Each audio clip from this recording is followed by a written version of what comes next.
crafting journey here, that journey chick on Instagram. Welcome to Crafting and Crime Daily.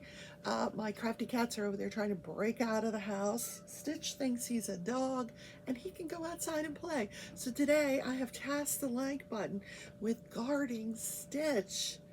What? Yeah, please make sure he doesn't get out of the house.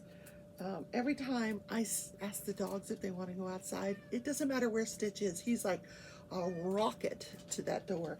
Stitch, get down. Stitch. Stitch, get down. Come play with your Stitch. Stitch. Here, come play with your mouse. I think the kittens, might be teething. They're chewing on everything and scratching my diamond paintings. So I put everything in these containers so it's all contained and they can't get to it. Well, now the fun is climbing on the containers and getting to the diamond paintings that are on the wall. I can't win with these guys. So let's get the planners out. I do love them, though. Yep. Got my coffee. Oh, here it is. In my elephant cup. Uh-huh. All right. Gotta have some coffee to get this day going, huh? And it's only Tuesday. Yeah. So, today is National Plan Your Travel Day. We're going to write that in. Plan your travel. And I'm going to tell you how I'm going to do that. Yes. And in this day in history, we're going to talk about the Natalie Holloway murder. Well, it's more of a disappearance because nobody ever found her body. So, I did an unboxing yesterday of a beautiful beginner kit.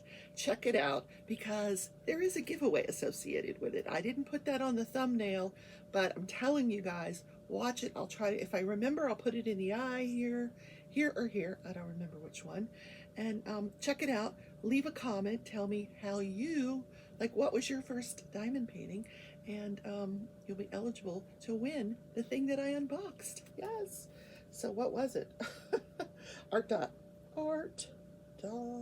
Check it out.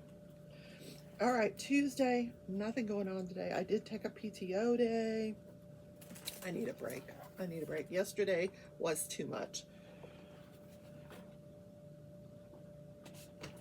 So the COVID, yeah, I'm going to talk about COVID again because what else, right?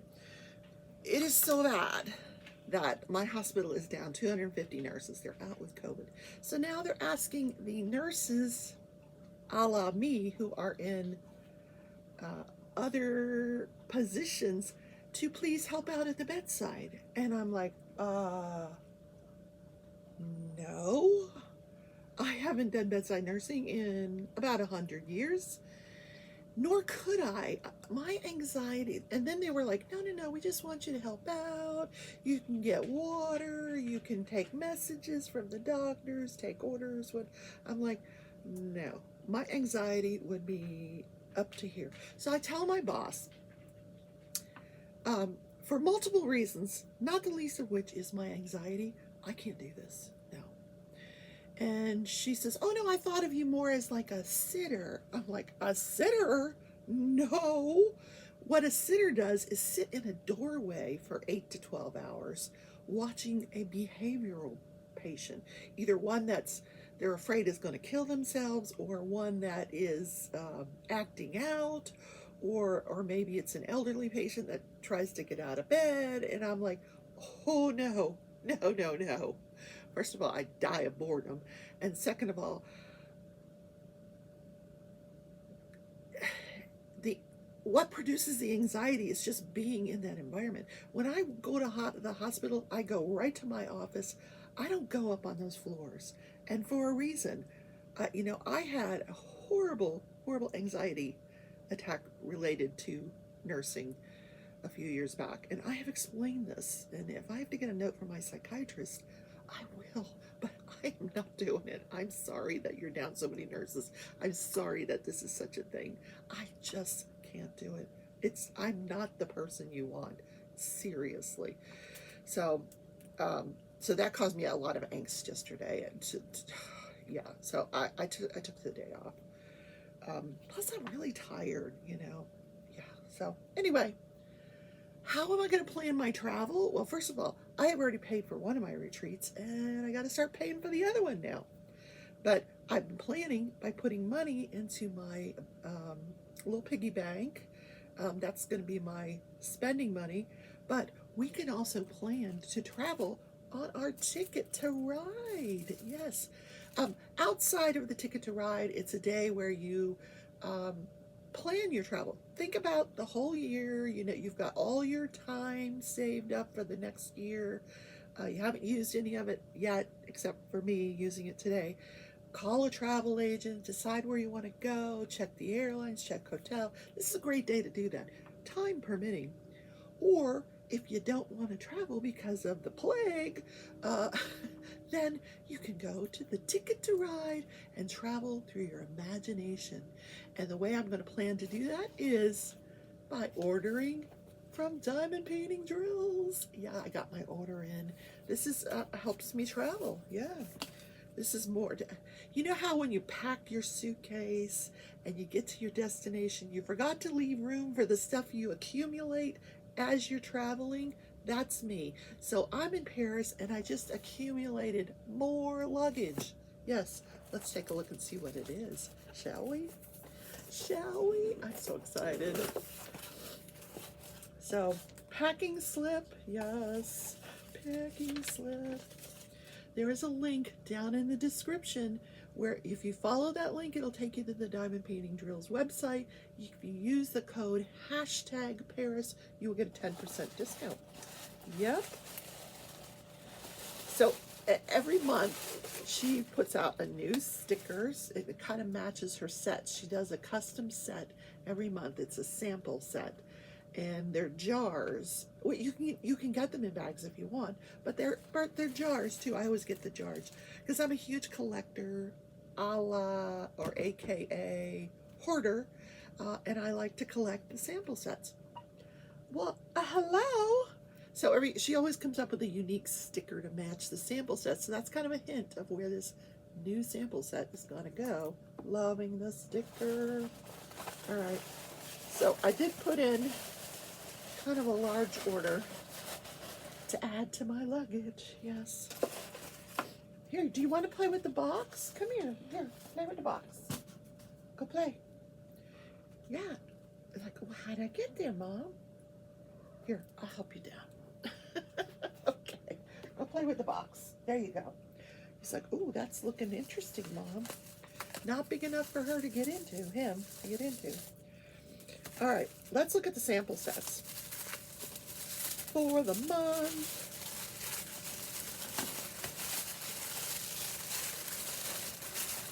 Oh, guys, they're gorgeous. So I ordered one in square, one in round. Now my painting is square, and I'm already seeing opportunities for this. Oh my gosh. So this is the round set, and they're identical, but here is how she puts it. They're blue. It's like ice blue and white, very wintry looking, really, really pretty. There's some darker blues. It's a 995, 3846, which I love. What she did was she included 4 crystals and 8 aurora borealises. Oh, they're gorgeous. Here are the squares. Same thing, 4 crystals. Those are on the bottom, the crystals. If I remember, I'll put a close-up so you guys can see. Gorgeous. Now what I do is while I'm diamond painting, I have my sample sets ready, and if I think, oh, I think some bling would go right here, I look through my sample sets, see if I have anything that I think would go there. It doesn't have to match DMC for DMC. It's just where you think it might look good, you know. It doesn't have to be an exact match. But look at the luggage I'm accumulating. I'm gonna need to buy a new suitcase before I leave Paris.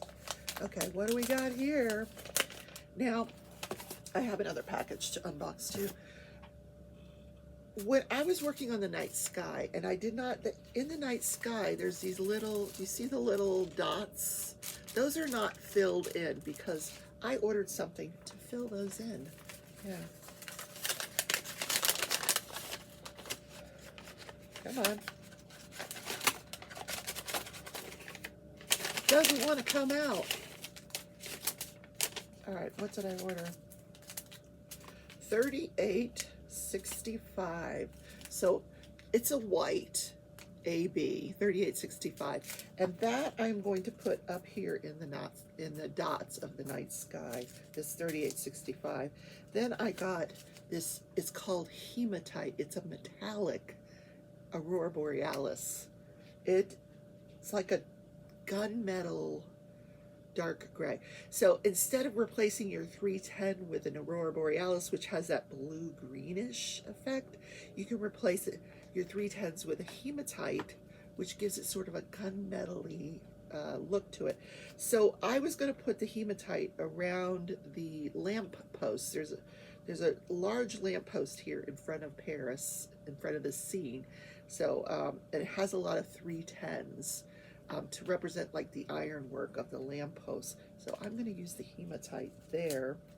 And I got a little secret package. What is it? I don't know.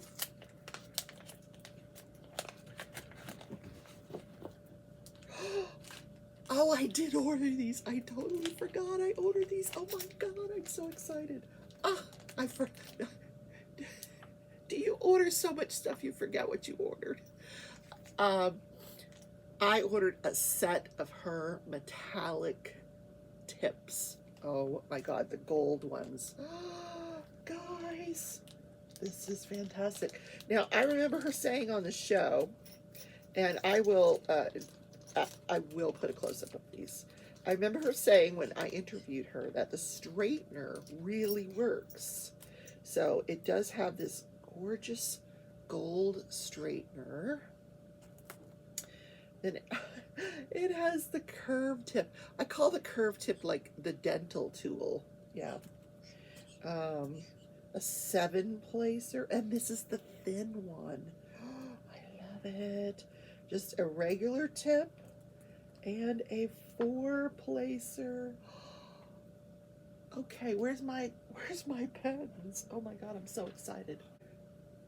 And a straightener. And then on the other, these are my favorite pins. I have the 7-placer and the tip. This is fantastic. Oh, I'm excited. I'm so excited. I'm in a diamond paint today. I took the day off. I'm in diamond paint. So I did not put this anywhere yet, and I don't want to lose it. So I'm going to put this here. These are available on her site. They are $35, which I think is a steal because you get all 5 in gold, and they're the thin ones that we like. Yeah, I have, I've had some other metal placers that I wasn't crazy about, but I think I'm going to really like these. All right, more garbage. And Stitch has knocked over my garbage can, of course. All right. I love it when a plan comes together. Now I have all these plastic 4-placers that I don't know what I'm going to do with. All right, garbage for now. All right, now we're going to need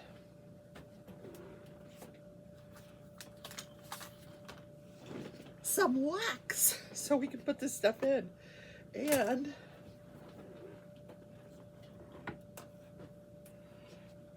this is what I keep all of my miscellaneous stuff in. I'm showing you behind the scenes stuff, guys, here. I have, look at all these tips.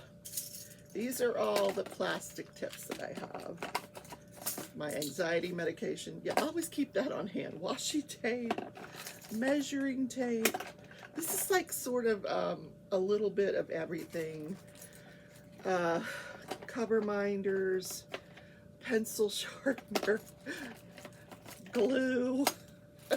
So anyway, I digress. And some random AVs that I need to put away. Okay, I use those in another painting. So I use glue dots in my tip of my pen. You can get those on Amazon. And make sure you get the micro dots. Don't get the regular ones because they won't fit in the tip of your pen. So let's see. We're gonna put some glue dots in the tip. Here we go. And you just kind of scoop them in there. Then you want to take your fingers, just kind of put it into the tip. Oh, that's nice. I think I might need one more. Okay. That's actually perfect for now. We'll do the wax later, because right now I just want to do some of these white things while I'm talking. So yes, I have added to my luggage for Paris, which, you know, prepare to travel. I should have prepared better. I should have had all this packed before I left for Paris, right? Oh, it never ends. If I really ever go to Paris, it's going to be without kittens. Yes. All right. Let me put this down.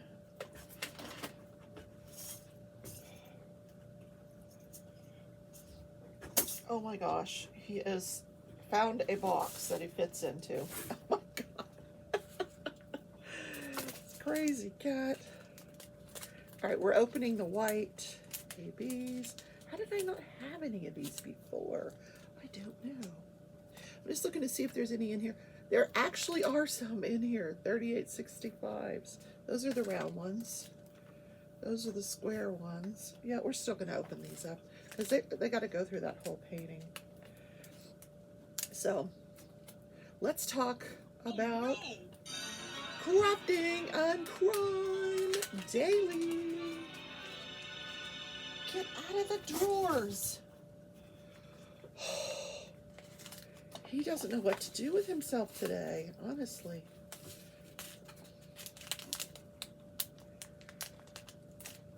I didn't open the other box. You're like, Rebecca, there's another box there. There is. We'll do it tomorrow. Sorry. We're going to run out of time for the day. That'll be for tomorrow. Why does my nose itch? Does that mean like someone's talking about me or I'm coming into money? That coffee warmer. Let's try out the metal tips. Oh my gosh, I'm so excited. Oh, that's not the metal tip. Here's the metal tip. Here we go. So I'm just going to put those in here where the stars go. Perfect. It works perfectly. Oh my gosh. Oh my gosh, guys. And if you use the hashtag Paris discount, it won't cost you $35 for these tips. Oh my gosh. You guys got to try these tips. That one just caught on the... Okay. Oh, nope. Come on. Stick. Nice. I like that. I like that a lot. That's going to be pretty. Okay, so the trial of Chandler Halderson, who is accused of murdering and dismembering his parents. So I watched a lot of this yesterday because, like I said, I've just been feeling off. So I sat in bed and watched a lot of this yesterday. And I finished watching the girlfriend's testimony. She didn't really have a lot to say. So then I watched, there was a witness who saw Chandler near her home. Now this was even in a different county. She saw a tall man. He pulled up in a car. This is an area where you just don't see a lot of traffic. He actually, like, sometimes she said people will they'll pull over and they'll get out and they'll go fishing. This guy just kind of gets out and doesn't really do anything. So she just kind of thought it was suspicious. So that's her testimony. So later on, they send police over there and they kind of search the area because I don't know how she called the police to say that there was this suspicious person there. I don't know how that they put it together that this might be Chandler or what, but anyway, they go over there. They're just kind of looking around, and they find a leg with a foot. Then they find another leg with a foot. Yeah. And so the judge at this point reads a stipulation. Now, the parties can stipulate to certain facts, which means it's already decided. It is a thing. It's the jury. You don't have to worry about it. So the stipulation was that the 2 legs and feet were Mom, Krista. The DNA matched, so there's no question that this was her. And the torso that was found on the farm that I told you about the other day is conclusively the father, Bart. So we now know that the parents have been dismembered. So meanwhile, back at the farm, they are searching everything. Now, so there was a lot of time spent yesterday with crime scene investigators coming on and saying what they found. And I have pictures. Of course I have pictures. Yeah. And that takes up a lot of time because they've got to remove it from the evidence box, show it to the jury, and then put it, they have to put on a clean pair of gloves every time they touch one piece of evidence, take those off, put on. And so this is taking up the entire day that, they're doing this. But here's some of the things that they found. Oh my word. Okay, and I want to do it in some kind of order here. Let's see.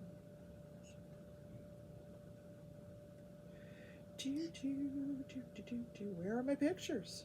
Okay, so on the farm, there was this large oil drum that was out toward where Chandler had parked the day that he came to the farm. So as they're searching, they look at the oil drum, and there's this large, like, pie section cut out of the oil drum. And if you looked inside, you could see that there were some tools in there. Now, the owner of the farm, and I always forget the woman's name. I should write it down. Says, no, I didn't put anything in the oil drum. She was going to get rid of the thing, and she just hadn't done it. I got to move this over.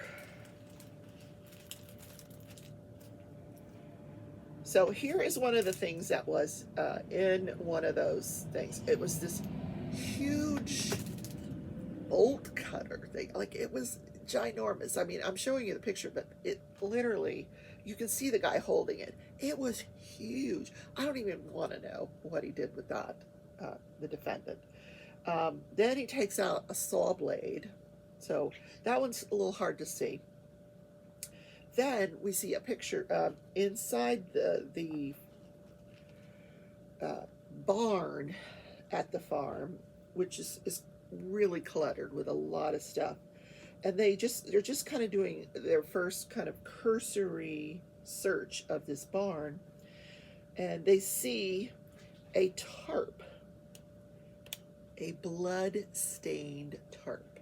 Yeah, so I got a picture of that, and they don't do a lot with it. The crime scene investigator explained they didn't want to open the whole thing up and then have it contaminated with the sand, dirt, and everything. So they just kind of cursorily took photos, and then they took it back to the lab. So later on, we're going to hear, because all of these things were swabbed for DNA and blood and all that kind of stuff. So later on, we're going to hear from the lab about what each of these items showed and how they connected to the defendant, or not. What else? So I'm showing you a picture of the cluttered barn. And then, this is in July that they found the tarp and all this stuff in the oil drum. So in October, I guess the woman that owns the barn was a little embarrassed about how much clutter she had in this barn. So she's cleaning it out. And in October, she finds this rifle. So her father lives on the farm with her. He's disabled. She goes in. She's like, Dad, did you put a rifle in the barn? And he's like, no. So she calls the police. They come back out, and here is this rifle. So here's a picture of the rifle. Meanwhile, back at the main crime scene, the home, there's so many crime scenes here. There's, where they found the legs, where they found the torso on the farm, and these items. And then back where Chandler lives with his parents. There's crime scene investigators everywhere searching. So now we're back at his home. They find these shoes. All of these shoes that are Chandler's. And they're all kind of piled together. And I think, do I have a picture of that? Yeah. You'll see that they're all piled together, and they were on this piece of wood that was up against this cabinet. So when you pulled the wood out with the shoes on it, there was another pair of floral shoes, which I doubt were his. I mean, they could have been, I don't know. Clearly hidden up under that cabinet. So once those were pulled out, there was a silver, piece of aluminum foil visible in one of the shoes. So once they unwrapped the aluminum foil, what do you think's inside there? Oh my God. Bart's driver's license, Bart's cell phone, Krista's driver's license, and Krista's cell phone, all nice and neatly wrapped in aluminum foil, tucked into the shoe, hidden under the rack. And in front of it were all of Chandler's shoes. So that was taken into evidence. And I'm showing you a picture of what was unwrapped for these cell phones. Now, literally, they had a stack of photos like this, and the investigator was going through every single photos. These were all taken within the house. So far that I've listened to, it doesn't appear that the crime scene was in the living room or the kitchen. So I'm not I don't know where he killed his parents. Was it in their bedroom? I'm waiting to hear, like, where did you find the most evidence that a crime had occurred? I don't know. Though we also saw yesterday, or I saw, from what I watched, was the interrogation of Chandler. The day after he reports his parents missing, they bring him down to the police department, and they read him his rights, and they're like, yeah, this is just a formality since we brought you down here. I got this card, and I'm going to read it to you. They always play it down, and so Chandler's sitting there going, and he's like, do you understand your rights? And he's like, I don't know, could you read them again? And so they read him again. And he's like, okay, I'll give you a statement. And for the next, hour and a half, he recounts that entire weekend, what he did, what television he watched, and he hemmed and hawed and tried to remember, was it Wheel of Fortune? Was it Family Feud? How he was playing with a ball with a dog, and it struck a window, and the glass was everywhere, and he stepped on it in his toe, and there was blood everywhere because of cut his toe. And I haven't heard from the crime scene people about whether there's a window that's been broken, whether they find that or not, because they couldn't have possibly replaced it already. I mean, I guess they could have, but so the dad gets mad because they broke the window, and he's all pissed off, and mom comes home, and they have dinner, and they all watch a movie, and mom goes to bed. During dinner, she tells Chandler that they're going to the lake the next day. And what did dad say? Well, dad doesn't talk during dinner. It's just a weird vibe, this guy. And then he was like, yes, Catherine, my girlfriend, came over on this night. No, it wasn't this night. It was this night. No, she slept on the couch. No, she slept in the bed. Like, he was just all over the map.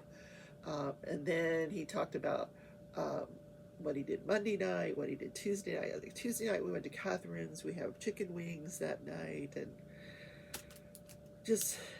so finally, after about an hour and a half of this, they say, listen, just tell us the real story. We already know what happened. Just tell us what happened. And then you hear, then there's a blank space. in the interrogation. Like, what happens is the defense will move to have certain portions of the statement excluded for evidentiary reasons, um, which could be numerous. So there are blank spots where they have to actually, if the judge rules in their favor, they have to cut those out. So we get a blank, you don't see anything for a minute or two, and when we come back, they're handcuffing him. So I don't know what he said during that period of time that we didn't get, whether it was some sort of confession that wasn't really I don't know, I think it leaves more questions in the jury's mind of like, hey, what happened during that? I'm thinking that, what did he say? What, did he incriminate himself? Did he ask for a lawyer? I don't know. So he's under arrest and the interrogation ends. So I don't think he confessed. He didn't, that we saw.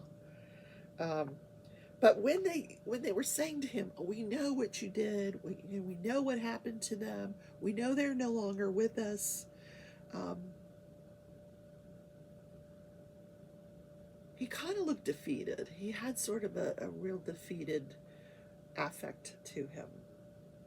Like he might have been about to confess, but I don't think he did. At least I don't know. I don't know. Or is it something we're going to hear later? I don't know. Yeah. Almost like, oh, okay, you got me. That kind of a affect, Like not denying it. Like, what are you talking about? Not that kind of thing. No. Like, what do you mean they're down? What do you mean they're not with us? No, none of that. No. Just, shaking his head, going up and down, and yeah, it was really weird. So today I'm going to finish watching the crime scene investigator that goes through the house, and he's going through all those photos, so I can kind of get an idea of where this crime actually occurred in the house. We know from the autopsy report that, well, not from the autopsy report. We know from a crime scene investigator, because some of the evidence that was brought before the jury was bullet fragments that were found when the torso was autopsied. So he was shot in the back. Yes. And these bullet fragments were found within the torso. We haven't heard from the medical examiner yet, but we know that this evidence was collected by the crime scene person who attended the autopsy. So it was a pretty big day, it's a day that didn't go well for Chandler Halderson. Not looking good for this guy, which begs the question of why are we having a trial? There is so much evidence against this guy. I can only think that he's going to, if he's found guilty, then he's going to go for a not guilty by reason of insanity, and then we're going to have like an insanity part 2 to this trial. Is he insane or not?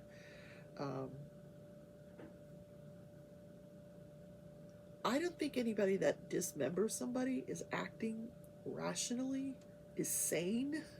I mean, what sane person would do that? Okay. Anyway, so that's my beef for the day. What happened this day in history? Okay. Man, is somebody talking about me? My nose itches. So this day in history, oh my God, I love this tip. I love it. Just love it. This day in history, I've said it 5 times now. I'm going to tell you. Okay, Natalie Holloway. The guy that was accused of killing her actually confesses to another murder. So 5 years to the day after Natalie Holloway disappears. Now, this guy's been a suspect all along. I'm trying to find my phone so I can tell you his name because I don't remember. Jordan Vandersloot. So Natalie Holloway disappears in 2005. So in 2010, 5 years to the day, this Vandersloot guy, he's in Peru. He is at some kind of convention, and he's seen with this other woman. Her name was Stephanie Flores. they're seen going into a hotel. He's seen coming out. She's never seen again. So she goes missing. The hotel looks at this footage. They see this guy leaving. They go into the hotel room. She's dead. Yeah. So they don't know. They arrest him, of course, and he confesses. I murdered her. She got onto my computer without my permission. So we don't know if maybe she discovered that he was suspected of the Natalie Holloway disappearance or not. Maybe she confronted him about that. But anyway, he killed her. He confesses to killing her.